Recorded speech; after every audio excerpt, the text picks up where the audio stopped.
Diyan. Ayan. Bye-bye, guys. Bro, ikaw na bahala ha. Oh, bro. Hatid ko na, bro. Sa agom mo ha. Let's go. Grabe yan oh. Ganyan, bro. Asan na yung sawa ko? Saan yung sakyan nyo? Ay, andun pala. Kailangan ko lang rin yun. Ayaw mo po.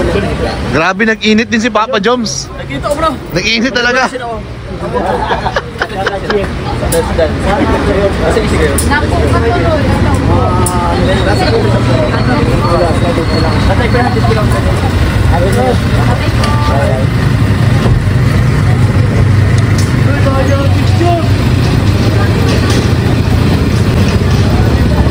Uy, grabe, may pa-holding hands, guys.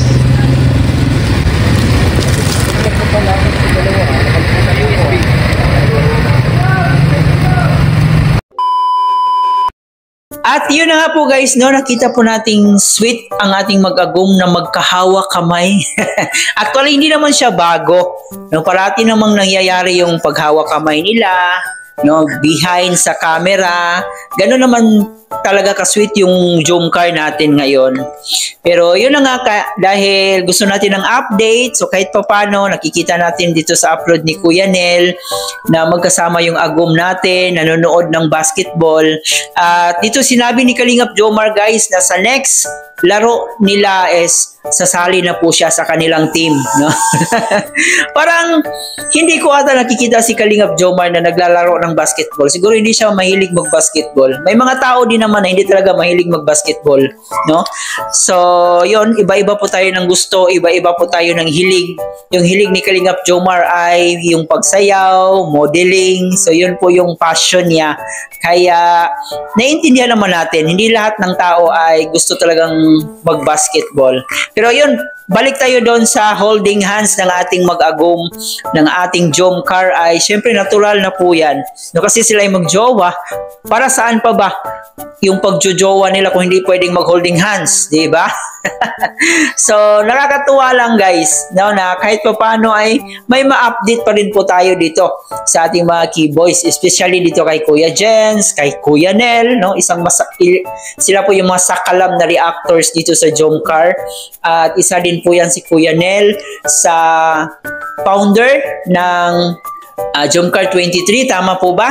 And ayon po sa ating napag-alaman, ang Jomcar 23 po ay nagbigay po ng tulong doon sa pambayad sa hospital bill ni Carla.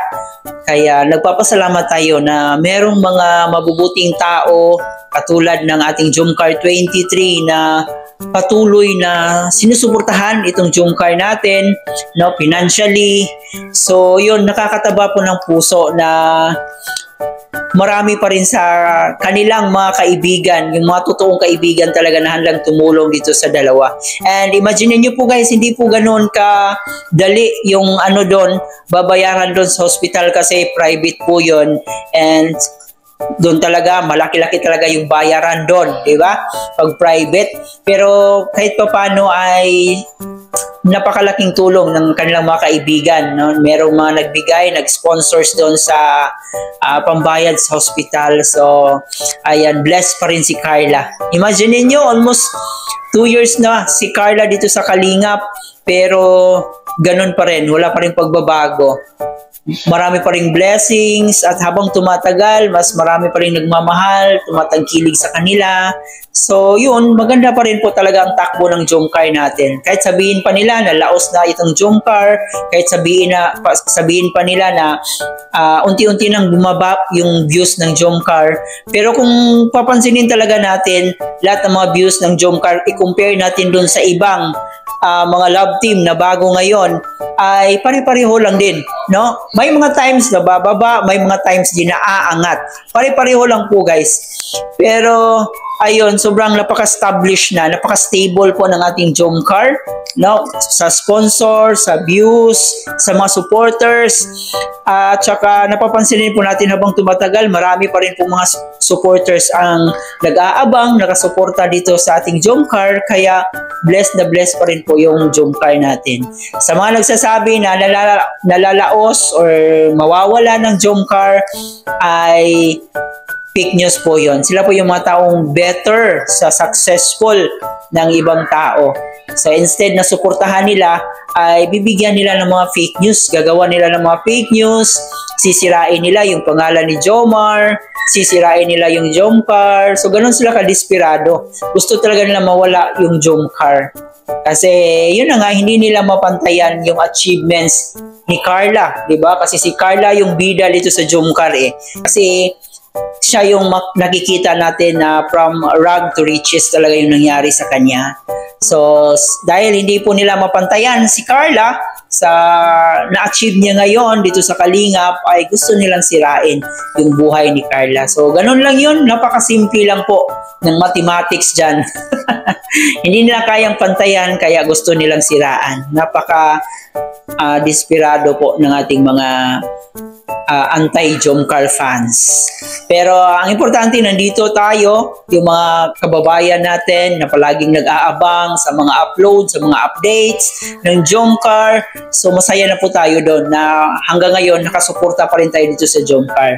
Na kahit pa paano, ay nandito pa rin po tayo para suportahan at mahalin yung Jomcar natin. Di ba guys? Especially sa ating mga solid senior citizen dyan na palaging nakasuporta at nagmamahal dito sa Jomcar. Napakalaki po talaga yung ambag nyo dito sa Jomcar. Part po kayo ng journey sa Jomcar natin, no? Kung di dahil sa inyo, mga lula natin dyan, nako, matagal nang nawala yung Jomcar natin. Kaya, isa po kayo sa bida dito sa ating Jomcar. Alright, so i-congratulate niyo po yung sarili nyo, yung kaugalingon ninyo, kasi yun na nga, isa rin po kayo sa nagpapaganda ng takbo dito sa Jomcar natin. Kasi kung di kayo solid na supporters, malamang matagal nang nawala yung Jomcar natin. No, sa mga taong nakikipaglaban, nakikipag-away dyan sa comment section dahil po sa mga fake news na paratang, ay syempre, isa rin po kayo sa malaking ambag, no? May malaking ambag dito sa Jomcar. Ayan, inko ko. Kaya deserve nyo pong i-recognize, i-congratulate yung sarili nyo kasi party po talaga kayo ng Jomcar journey. Okay, I hope nag-enjoy kayo guys dito sa ating reaction video. Medyo napahaba yung ano natin na to. Yung medyo napadaldal po tayo ng konti. Doon lang po tayo sa hawak kamay, pero napunta po tayo dito sa mga wisdom words para sa ating Jomcar. I hope nag-enjoy. Huwag kalimutan mag-subscribe sa ating channel. Paki-like and share na rin itong video para i-recommend pa tayo ni YouTube.